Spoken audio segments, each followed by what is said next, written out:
இது கேரளா மக்கள் இந்த பக்கம் இது அப்படி வருவாங்க. நானும் கேரளால எல்லாம் போவேன் சில டைம்ல.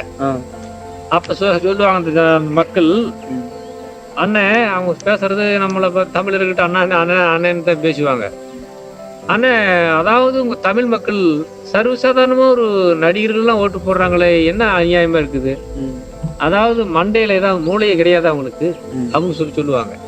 கேட்பாங்க என்ன ஏன்னா இங்க கூட எங்க கேரளாவோட நிறைய பெரிய பெரிய நடிகர்கள்லாம் இருக்கிறாங்க. ஆனா நின்ன 10 ஓட்டு கூட வாங்க முடியாது. ஆனா எல்லாம் சினிமா மேல ஆசைப்படுவாங்க, பார்ப்பாங்க, படம் பார்க்கறதோட முடிச்சுட்டு வந்துருவாங்க.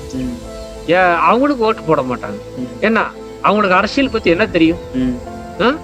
அவங்களுக்கு போய் ஓட்டு போடுறாங்களே இந்த தமிழ் மக்களுக்கு மூளை எவ்வளவு இருக்கும் அப்படின்னு சொல்லி உளுந்து சிரிப்பாங்க. ஏன்னா நம்ம தமிழ் மக்கள் நம்ம எதிலெடுத்துக்கா நம்ம தமிழை ஏமாந்தே தான் போறோம். அதுதான், வேற ஒண்ணும் இல்லை. கேரளாக்காரன் இருக்கிற புத்தி தமிழுக்கு இல்லை.